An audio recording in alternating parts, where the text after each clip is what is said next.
Bom, primeiramente, bom dia a todos. É, Sou o Carlos Augusto, sou escritor, poeta e psicólogo.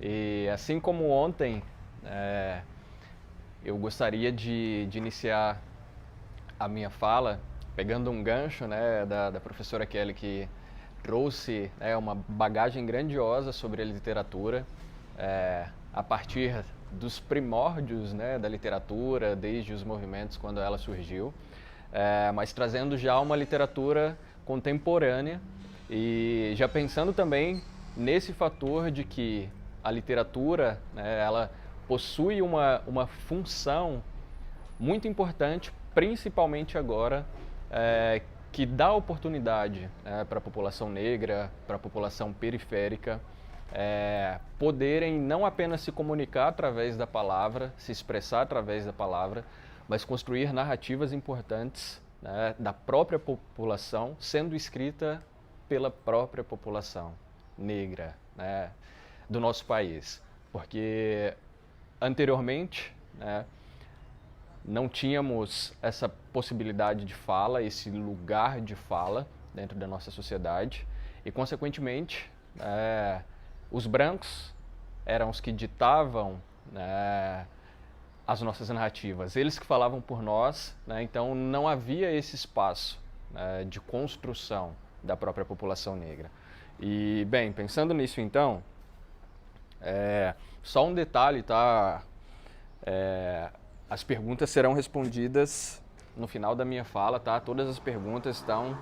Qualquer pergunta a mais que vocês tenham, já vão fazendo aí, que no final a gente vai discutir aqui e vai responder com vocês, tá bom? Então queria fazer a leitura aqui de um dos meus escritos, do meu segundo livro, esse, O Crânio, Coração e Poesia, que se chama Projeto Febril, e ele surge como um questionamento diante de tantas atrocidades, diante de tanto autoritarismo, diante de tanta violência feita, né, e executada com a população negra do nosso país, e fazendo também um questionamento à instituição, né, então ao racismo institucional, e a uma instituição específica que é a polícia do nosso país, que é a que mais mata e é a que mais morre, né, então ela dá uma legitimidade ao Estado, né? O Estado também é um poder, uma instituição assassina, desde a sua base, a gente vai discutir isso aqui. Então esse texto se chama Projeto Febril, e nele eu disse assim: Disparo. A vida vale um tiro para os que não respeitam vidas, mas um tiro nunca valerá uma vida. Respire, não deixe escapar o ar, talvez seja uma das únicas coisas que ainda não seja possível nos roubar. E roubaram. Repetida e violentamente, vidas são descartadas abruptamente. O que se passa na mente de quem acomete vidas naturalmente? Em frente. Ontem foi a Ana Beatriz, hoje foi o Rian, crianças que pela estrada da vida não terão amanhã. E se as crianças são o futuro do país, o que será do futuro? Me diz. A saudade é eterna, e nada ameniza a dor que não se encerra, a dor de quem chora pelos que fazem guerra. O grito por justiça se aglomera, só que aguardar a justiça é uma longa fila de espera. Quisera que nessa atmosfera a comunidade não estivesse à margem e que a zona central não desviasse a cada dia o olhar para outro contraste. Quanto menos valor, mais desgaste. Incrivelmente, esquecem que debaixo de cada teto tem gente da gente, que cresceu e viveu de forma diferente, mas que luta arduamente para enfrentar o cotidiano e que, como qualquer um de nós, também é humano. Questiono, questione. E nessa onda de abuso de poder, ontem foram as crianças e amanhã pode ser você. E nem se faz necessário estar no padrão rotulado de infrator ou bandido. Atiram pelas suas costas quem deveria ser profissional. Questiono-se um abuso do poder policial, daquele que é esperado respeito e cuidado, e no sentido figurado da palavra abrigo, deveriam lhe estender a mão e dar proteção como amigo. E logo quem na história tinha verdadeira inocência, por estar na frente de casa brincando na rua, hoje não está na terra e quiçá se tornará uma estrela ao lado da lua. Andar, plantar o bem, sonho que a bala perdida nunca se encontra em alguém.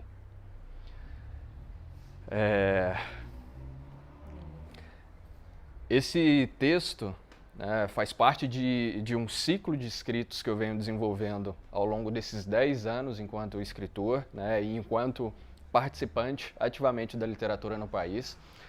Faz parte dos textos que eu escrevi para esquecer. Faz parte dos textos que eu escrevi com o intuito de não precisar escrever, mas que infelizmente, né, as situações que acontecem rotineiramente, né, no nosso país faz com que eu continue escrevendo. Então, depois deste, já houve vários outros com esse mesmo tema, porque esse é um problema que, por ser estrutural, né, continua fazendo morada, né, nas nossas casas.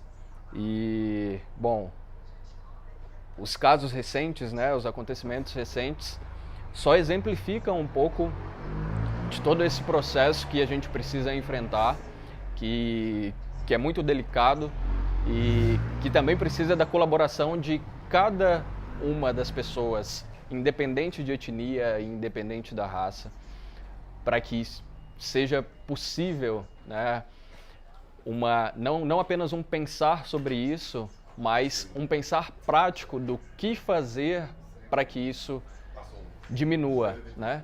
Como na participação anterior de ontem eu pude falar, acabar eu acredito que seja difícil, né? Porém, é uma construção em que todos são parte da solução, né? Não é apenas a população negra como protagonista, mas é vocês também, né, levando em consideração que o racismo envolve uma relação de poder, vocês também darem poder aos negros. Então, ou seja, pense, né, em possibilitar que eles sejam protagonistas de sua história, né? Esse é um fator primordial. Mas bem, a Kelly já fez aqui uma colocação anterior, e eu gosto sempre de reforçar porque é essencial que a gente saiba distinguir o que é o racismo estrutural e o que é o racismo institucional, né? Então, quando a gente fala de estrutura, né, um racismo estrutural, né, ele advém de uma construção social e cultural, porque a nossa sociedade ela foi constituída, né, desde os seus primórdios em cima, né, de pensamentos, de ações, de atitudes, né, de instituições e de, inclusive, políticas públicas racistas, né? Então, vou exemplificar isso um pouco mais à frente, mas essa foi a base da construção. Então, quando a gente fala do racismo estrutural, né, a gente fala de naturalizar pensamentos, ações, atitudes que são discriminatórias voltadas à população negra. E aí, quando a gente fala da instituição, a gente começa a pensar em todas as instituições sociais, em todos os poderes. Então, por exemplo, não temos representatividade no Legislativo, né? Não temos representatividade no Congresso, não temos representatividade nas universidades, não temos grandes representatividades na literatura. Então, esse é um processo que vem sendo construído. E pegando um gancho com a literatura, e aí eu já faço um parâmetro com a primeira lei da educação no Brasil, que, né, em suma, em síntese, era 1837, negros não podem ir à escola, negros não podem estudar. Então, não bastasse aí os 388 anos, quase que não sei a palavra, do processo de escravidão, que, enfim, fez com que a literatura, né, e todo o processo de educação fosse privilégio dos brancos, né, desde o seu princípio, porque era privilégio dos letrados, de quem pôde ir à escola, de quem tinha esse direito, né? Então, uma das primeiras leis de educação no Brasil não deixava que os negros estudassem, né? E aí, em 1850, a gente já leva em consideração também a lei sobre terras, né, em que negros não poderiam ser proprietários, né? Então, a gente já tira um parâmetro daí. Como assim, né? Uma legislação que não deixam os negros estudarem e não deixam os negros também serem proprietários. E aí vocês precisam ter clareza de que todo esse processo anterior se reflete no agora, né? Então, por que, por exemplo, eu, no meu processo de formação, e se você, né, na sua escola e posteriormente numa faculdade, quando vocês adentrarem, por que não existe quase nenhum negro dentro das universidades, né? Respondam para vocês mesmos, quantos professores negros vocês possuem? E isso advém desse processo histórico, né? Desde quando não, né, tivemos acesso à educação, à possibilidade de estudar desde o início, isso se reflete no agora, né? Ontem eu fiz a menção de que a gente está atingindo aí uma população de 209 milhões, né, de pessoas no Brasil, e cerca de 56 milhões dessa população ainda são analfabetos, né? Então, se a gente for fazer uma análise qualitativa disso, vocês vão perceber que a maioria desses analfabetos são negros e são pobres, né? Porque tiveram, né, seus direitos negados e tiveram, né, sua possibilidade de se colocar enquanto ser, né, enquanto pessoa, enquanto cidadão na sociedade, também negados, né, e não legitimados desde os primórdios, desde o princípio. Então é uma questão extremamente complexa e que a gente precisa levar em consideração que esse processo histórico se reflete no agora, né? Não somos representados e não estamos nessas relações de poderes por conta de todo esse histórico. E, né, há uma grande luta e há uma grande construção também de narrativa vindo da população negra e também, né, da população branca, dos conscientes, daqueles que reconhecem seus privilégios e entendem que eles são parte da solução para que isso se resolva, né, para nos ajudar a construir essas novas narrativas, né, a ampliar o que já somos, né, como a Kelly falou, isso aqui não é um jogo, não é uma competição, não é nós querendo ser melhores, né, do que vocês, né, é apenas uma consciência de que há uma necessidade ainda de reparação para que a gente consiga ampliar o que a gente já é, né? Porque historicamente foi negado e agora está começando, né, a não ser, mas ainda é uma construção que vai levar muitos e muitos anos, é papo para décadas, né, quiçá aí para os próximos séculos, mas que, enfim, nós enquanto, né, participantes ativos da sociedade, a gente precisa pensar isso no agora, porque, né, a gente muda as coisas caminhando, né, e fazendo. Mas bem, pegando aí então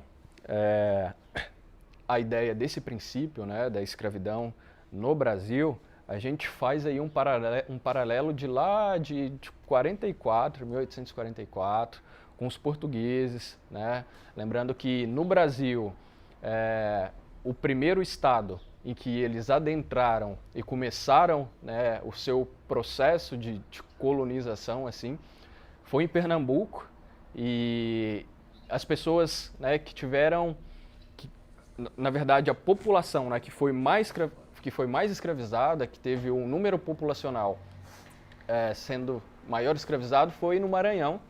E aqui no Brasil, né, os portugueses trouxeram cerca de 5 milhões de africanos para o Brasil, para fazerem trabalhos braçais, para trabalharem nas lavouras, né, para os portugueses. E aí, já pensando nisso, pegando um gancho com uma fala do professor Sabá, claramente a gente, né, entende no processo histórico que na África também, né, por conta das guerras, né, e por conta dessas relações de poder, acontecia parte, né, do processo escravizatório entre os próprios africanos, né? Mas no Brasil a ocorrência se deu de uma forma totalmente diferente, né? Então não houve um processo igual foi na África, né? Então não há como a gente falar aqui que os próprios negros da época, né, se escravizavam, ou seja, estabeleciam essa relação de poder entre uns e os outros, né? Só houve esse processo porque houve o senhor de engenho. Se não tivesse o senhor de engenho, não teria, né, essa possibilidade dos negros se colocarem dessa forma. Então, o que eles faziam na época? Eles davam, os senhores de engenho, davam alguns privilégios para alguns negros, né, geralmente os que tinham a pele menos retinta, né, e colocavam um contra os outros. E aí que surgiam os capitões do mato, né? Por que eu estou falando dessa construção? Porque, né, pela hegemonia, né, e pelo pensamento elitista e branco, eles criaram uma narrativa que foram os próprios negros que se escravizaram uns aos outros, né? Então isso, né, além de ser um pensamento fútil, é um pensamento equivocado sobre o nosso processo histórico. E aí, em continuidade,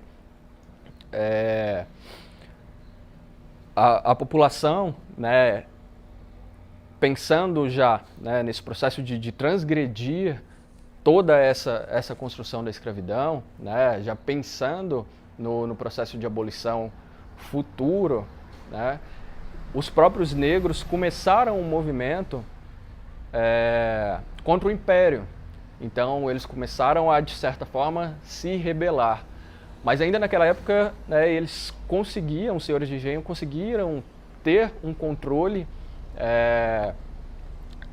dessas tentativas de se rebelar por conta das ameaças, por conta das opressões, por conta, né, deles ameaçarem matar parte da família e entre outros. E aí a gente tem o Brasil, né, como um dos últimos países a abolir a escravidão, né? Então todos os países, né, ao redor iniciaram esse processo antes da gente, e a gente conseguiu, né, esse título, né, de país, né, abolicionista em 1888. E aí eu fico pensando, né, são basicamente aí 132 anos apenas de pós, né, abolição. Então eu, né, e acredito que você também esteja próximo disso, nós somos apenas a terceira geração de pessoas não escravizadas. Então imagine, tanto que o processo é recente, né, e que a construção ainda demanda, né, um longo período para a gente conseguir repensar todos esses fatores.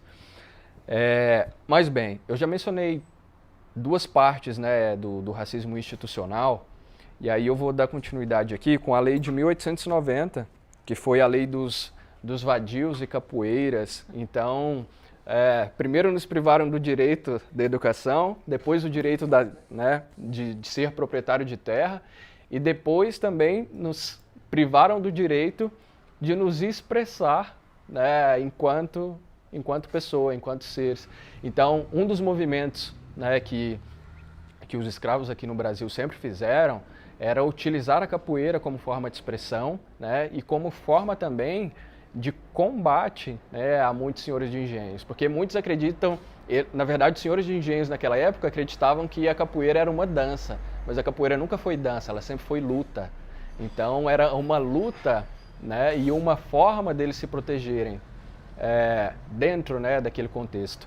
E aí essa lei surgiu, né, em 1890 para falar que os negros também não poderiam utilizar mais essa forma de expressão, porque se eles utilizassem, eles seriam presos, né, eles seriam ali exilados. E aí depois disso vem a de 1871, que é a lei do ventre livre. Parece uma piada, né, a criação dessa lei, porque se vocês, né, se eles, né, na verdade naquela época, negaram-nos todas essas questões, como seríamos livres? Né? Isso fica um questionamento. E aí depois, em 85, veio a lei do sexagenário, né? Tá. Pensando nessa lei, né, como que aquelas pessoas que tiveram seus direitos negados, né, que não poderiam, né, se colocar enquanto pessoas, enquanto seres, enquanto cidadãos ali naquela época, não poderiam ser proprietários, consequentemente ficavam à margem da sociedade, como que eles seriam livres e como que eles conseguiriam sobreviver naquele meio e naquele contexto, sendo que, por todo esse processo histórico de negação que ocorreu anteriormente, isso teria grande influência no que eles estavam sendo ali naquele período. Então, ou seja, eles não eram letrados, a sua grande maioria, não puderam estudar, então, consequentemente, né, eles não poderiam exercer relações de poder. Então, ali, né, eram apenas, né, os brancos, eram apenas os senhores de engenhos que tomavam conta de todas as relações de poder da sociedade, né? E aí depois vem em 1968 a Lei do Boi, né? Você até fez uma menção dela, que era para filhos, né, exclusivamente das pessoas brancas da época que puderam estudar, né, e aí então teriam o direito de adentrar às instituições de ensino técnico e universidades. Então veja, né, racismo institucional. Desde a base das legislações, ao invés delas começarem a tentar reparar todo esse processo, né, de escravização, de 388 anos de escravização, de pensar então em colocar, né, o negro como na verdade, possibilitar um ambiente do negro como um ambiente que deixasse ele estudar, que deixasse ele trabalhar, que deixasse ele ser um participante ativo daquele contexto. Ao invés disso, eles continuaram privilegiando, né, os brancos, privilegiando os senhores, privilegiando seus descendentes. E aí eu quero utilizar uma fala, que eu também, né, fiz menção dela ontem, que hoje, né, nenhum branco é responsável pela escravidão que ocorreu no passado, né? Embora alguns sejam responsáveis pela manutenção do pensamento escravocrata, né? Mas todos os brancos colhem os privilégios que né, foram beneficiados na verdade e ainda possuem os privilégios desde essa época, assim como todos os negros ainda colhem grande parte das consequências desse processo histórico que tivemos no passado, né? Então, é uma outra questão que a gente precisa observar com cuidado, né? E atribuir responsabilidades principalmente. Porque, voltando, como eu disse, para que o racismo, né, cesse, ou para que ele amenize, ou para que os nossos direitos passem a ser mais respeitados, todos vocês também são parte da solução.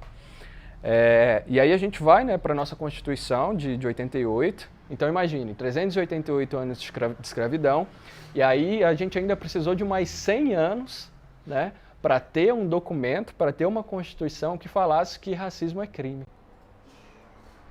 Então imagine, 488 anos para a gente pensar que racismo é crime. E ainda assim há uma série de questionamentos que, né, podem ser feitos com relação a essa Constituição, porque na prática ela não se cumpre. Na prática a pessoa vai lá, paga fiança e não responde pelo crime que cometeu, né? Então ainda há uma série de coisas que a gente precisa repensar para ter uma Constituição que realmente resguarde o nosso direito e que puna as pessoas que nos maltratam, né? E que não nos tratam como seres, como pessoas, né? Então, assim, ainda é um longo processo. E aí, levando em consideração aos estereótipos, a forma com que, né, muitos brancos ainda nos tratam, né, os brancos que, inclusive, né, precisam levar em consideração que complexo de superioridade é doença, né, e que, bom, meu consultório está aberto lá, né, a gente pode trocar essa ideia, mas, bem... eu queria colocar para vocês agora uma música de um artista que eu gosto muito. É um rapper brasileiro também, e um poeta e escritor, inclusive, antes de rapper. E ele se chama Rashid, e ele escreveu uma música que se chama Estereótipo. E vamos colocar aí para vocês agora. Na verdade, o Rashid é o artístico, né? Mas ele chama Michel, e aí a gente vai ouvir agora.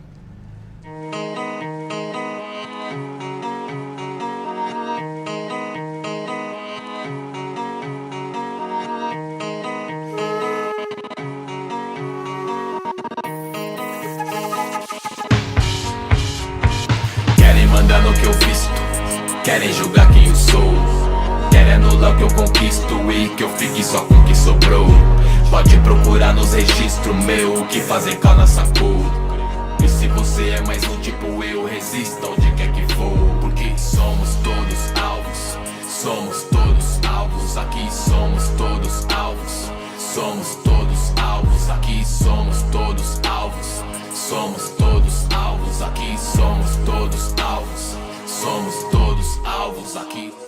5 moleque no carro no Rio. Podia ser eu, ou o Douglas que se foi no Jardim Brasil. Podia ser eu, outro inocente morto à noite e ninguém viu. Podia ser eu, e nenhum desses casos cê nada sentiu. Só se fosse eu. Faz tempo que a rua não é fábula. Vim tipo rábula, pelos meus com discurso pra encabular conteúdo. Boy, sento rábula e me escuta, cansei do estábulo, não vou te adular. Com essa estábile em mãos escrevi coisas que me levaram a confabular. Na facu que você curte cabular. Falemos de chances, mas aviso, não existe igualdade pra quem tem que correr atrás de quase 400 anos de prejuízo. Cê não sabe o que é isso, já antecipo. E nem ser seguido na loja pelo segurança que é do seu bairro e acha que conhece seu tipo. Bom, a gente precisou cortar um pouco da música pra gente, né, dar continuidade. Bom, primeiro pelos direitos autorais dela e também pelo nosso tempo aqui. Mas, bem, se vocês quiserem, né, anotem o nome aí para vocês poderem ouvir. Acredito que seja um processo de escutatória importante, como diria Rubem Alves.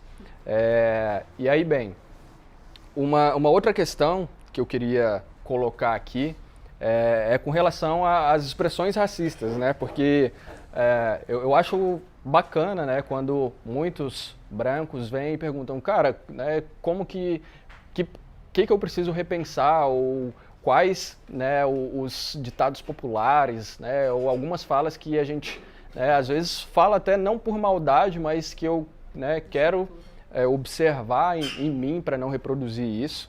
E aí tem algumas expressões importantes, né, que eu vou falar para vocês agora, alguns termos, né, que são pejorativos, né, à imagem da população negra. E um deles, né, que geralmente é um dos mais populares, é o denegrir.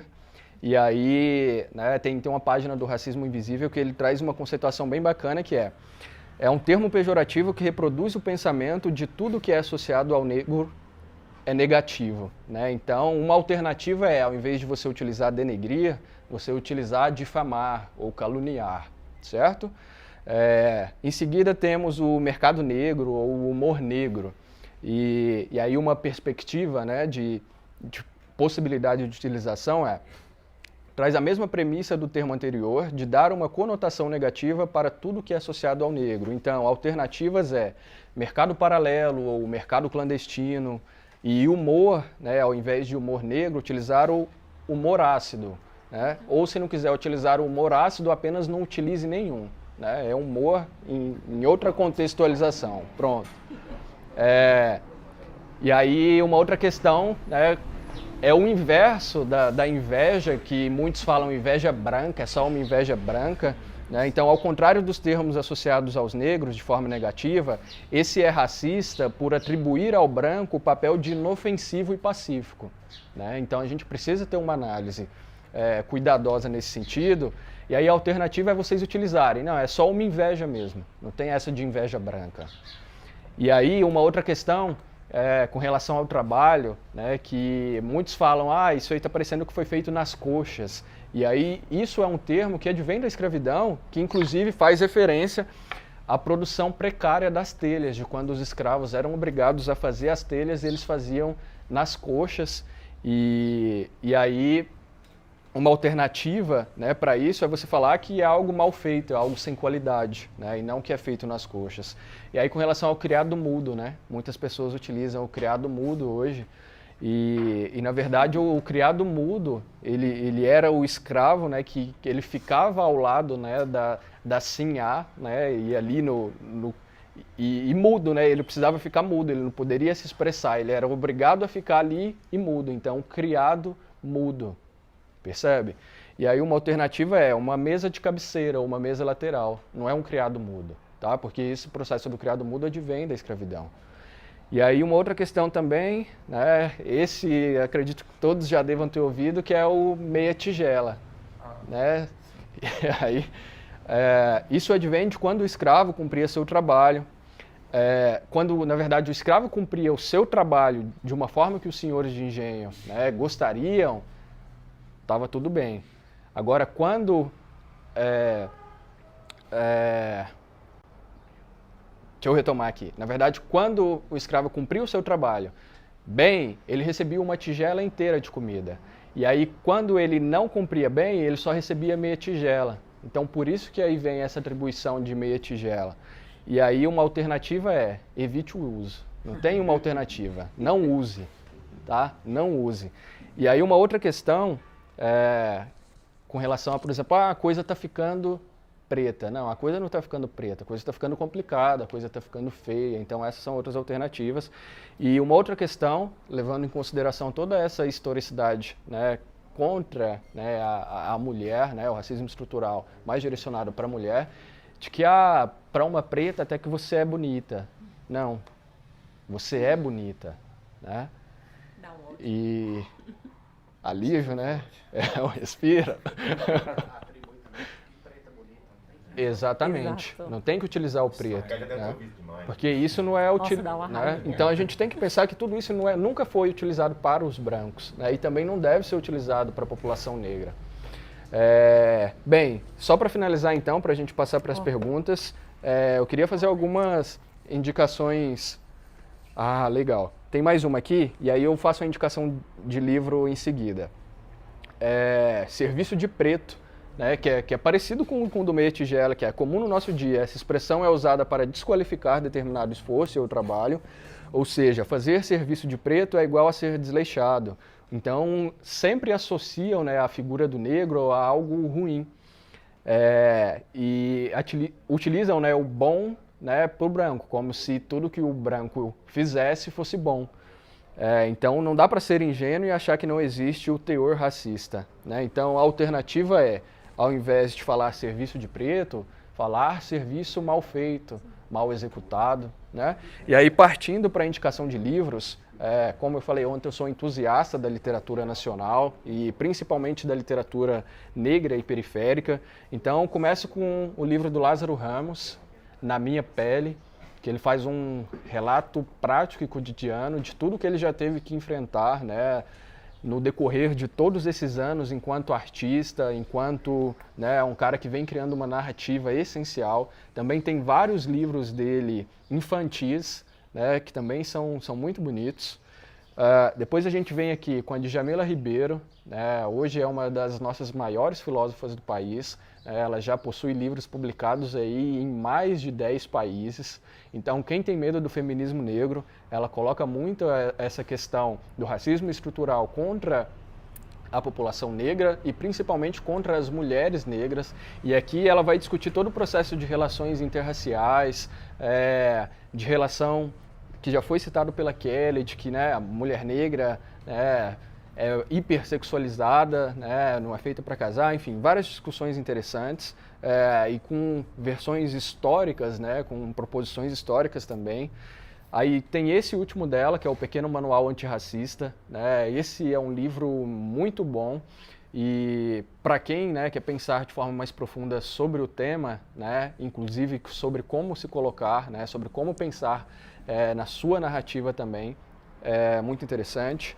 Depois tem esse aqui, que é coordenado inclusive pela Djamila Ribeiro, faz parte do Feminismos Plurais, né? Então esse do Racismo Recreativo, do Adilson.